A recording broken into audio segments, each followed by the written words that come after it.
ክቡራትና ክቡራን እንደምን አላችሁ? እንግዲህ የተለመደውን ትምህርት ሃይማኖት ትምህርቴን እቀጥላለሁ። ሼር ፎሎ ላይክ እንድታደርጉልኝ በአክብሮት ጠይቃለሁ። አዎ ሃይማኖት ያለ ምግባር፣ ምግባር ያለ ሃይማኖት አያድንም። ሃይማኖትስ ለአጋንንትም አላቸው በጎ ምግባር የላቸውምና አይድኑም ይላል። አጋንንትኒ ያምኑ ቦቱ ወይደነግጹ እንዳለ ያዕቆብ ምዕራፍ 2 ከቁጥር 19 ለኢየሱስኒ አምኖ ወለጳውሎስኒ አምሮ እንዳለ ግብረ ሐዋርያት ምዕራፍ 19 ከቁጥር 15 እዚህ ኃይለ ቃል ላይ እንግዲህ ይህን ያለው ሰይጣን ነው። ለኢየሱስኒ አምኖ ወለጳውሎስኒ አምሮ ኢየሱስን አምነዋለሁ ጳውሎስን አውቀዋለሁ ብሎ ሰይጣን ተናግሯል ማለት ነው።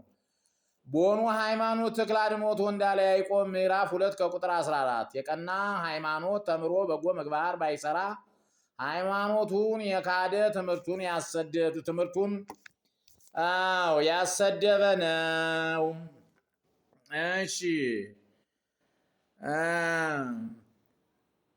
ቢሲ ትምህርት ማነው መወ ቢሲ ዘቦቱ ሃይማኖት ወምግባር ውስጥ እኩይ ወቱ ከሄድ ሃይማኖቱ አጻድ እገተምሮ እንዳለ ዮሐንስ አፈወርቅ በ9ኛው ድርሳን ምግባርስ ለመናፍቃንም ለእስላሞችም ለፕሮቴስታንቶችም ለሌሎችም እምነቶች አላቸው፣ ነገር ግን የቀና ሃይማኖት የላቸውምና አይድኑም። ወኩሉ ስራው ዛሎ ፈጻሚ አይኑ እየመለበ እንዳለ ሰሎሞን መክብብ ምዕራፍ 4 ከቁጥር 8 የቀና ሃይማኖትም ያልተማሩ ሰዎች ክርስቲያንን አይበሉ፣ ወንዳን ቦቱ እንድናለንም አይበሉ። አኮ ሰብ ሰዎችም አይደሉ። እንግዲያ ምንድናቸው ቢሉ አላ አራዊት ዘገዳም እሙንቱ የዱር አራዊት ናቸው እንጂ አለ። ከቤትም ካሉ አራዊት ሲያሳንሳቸው ነው። ከቤትስ ምን አራዊት አለ ቢሉ ውሻ ድመት አሉ። ድመትም ጌታውን ያውቃል፣ የጌታውን ቤት ዕቃ ይጠብቃል። ውሻም ጌታውን ያውቃል፣ የጌታውን ቤት ዕቃ ይጠብቃል። ከልብሰ ያምር ጊዜው ወያዕቅብ ቤተ ጊዜው እንዳለ ድርሳነ ሰንበት። የዱር አራዊት ግን ይህን ሁሉ ያውቁምና የቀና ሃይማኖት ያልተማሩ ሰዎች እንደነዚህ የዱር አራዊት ናቸው እንጂ ለእመይተምህረ ሃይማኖተ ስሉስ ቅዱስ ወይበሉ ክርስቲያን ነይነ ወነዳን ቦቱ አኮ ሰብ አላ አራዊት ዘገዳም እሙንቱ እንዲል እንግዲህ ይሄን ነው ያለው። አያችሁ፣ የኢትዮጵያ ሰዎች የተዋሕዶ ሃይማኖት ካልተማሩ ካልያዙ ክርስቲያንን አይበሉ። ከዚህ በኋላ ይህን አደላድሎ ከያዙ በኋላ ተግባረ ስጋና ተግባረ ነፍስን መማር ማወቅ ይገባል። ተግባረ ስጋስ ምንድን ነው ቢሉ መውጣት መውረድ፣ እርሻ ቁፋሮ፣ ውሃ ዋና፣ ሰንጠረዥ፣ በገና፣ ፈረስ ግልቢያ፣ ጽሕፈት ድጉሰት ነው። ይህንም የመሰለው ነው። ተግባረ ነፍስስ ምንድን ነው ቢሉ ጾም፣ ጸሎት፣ ፍቅር፣ ትሕትና፣ ሰጊድ፣ ምጽዋት፣ ትዕግስት፣ ጸናጽል፣ ከበሮ ነው። ይህንም የመሰለውን ብዙ ነው። እስመ በጾም ወጸሎት ይሰረይ ኩሉ ኃጢአት ዘጻሞ በዓለም ያሃዩ ለስልኩስ መተፋቅሮን ይደፍኖን ወይደመሶን ለኩሎን ኃጣው ተፋቀሩ በበይናቲክሙ እንዳለ ጴጥሮስ ምዕራፍ 4 ከቁጥር 8። አዎ እስመ በትሕትና ረከበንልና እንዳለ ቅዱስ ያሬድ። ቀዳሚያ ለጥበብ ፈሪሃ እግዚአብሔር እንዳለ መዝሙር 111 ስግዱ ለእግዚአብሔር በፍርሃት እምነ መስዋዕት የይስ ምጽዋት። በነገራችን ላይ እምነ መስዋዕት የይስ ምጽዋት ከመስዋዕት ምጽዋት ይሻላል የምትለዋን እንድተረጉሙ በአክብሮት ጠይቃለሁ። አዎ ሊቃውንት ነው ይሄ ጥያቄ ቀረበ።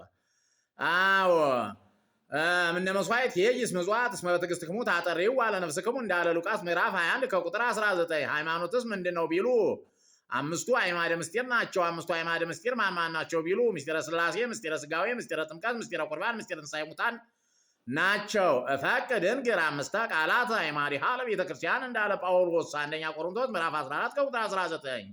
አዕማድ አላቸው ቤተ ልቡናን ከኑፋቄ የሚያጸኑ ስለሆኑ የመንፈሳዊንም ነገር የሚያስፈጽሙ ስለሆኑ አዕማድ አላቸው። አዕማድ ማለት ምሰሶች ማለት ነው። እነዚህም ለክርስቲያን ሁሉ ምሰሶች ናቸውና ምሰሶ የሌለው ቤት ይፈርሳል፣ ይወድቃል፣ ይደቃል።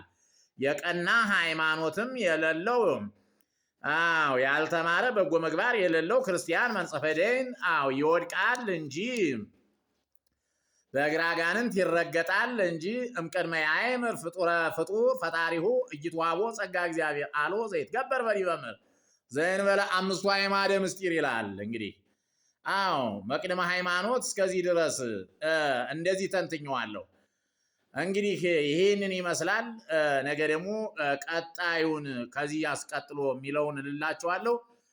ይሄ በጣም የሚያምር ትምህርት ሃይማኖት ነው። እንግዲህ በእውነት የኢትዮጵያ ኦርቶዶክስ ተዋሕዶ ቤተክርስቲያን ልታዩ ከፈለጋችሁ ቁጥር እየሰጠሁት ነው የምሄደው። ከትናንትና ጀምሮ የለቀቁትም ቪዲዮ በደንብ አድርጋችሁ ለመከታተል ሞክሩ። በጣም የሚያምር ትምህርት ነው የሚሰጠው።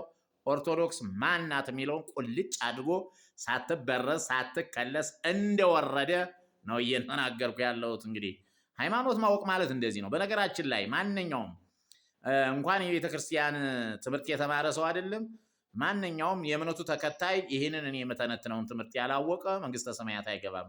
እንዴት አይገባም? ወደፊት የምናገረው ይሆናል። ጠብቁኝ፣ አንድ ቀን እንገናኛለን በዚህ ጉዳይ ላይ።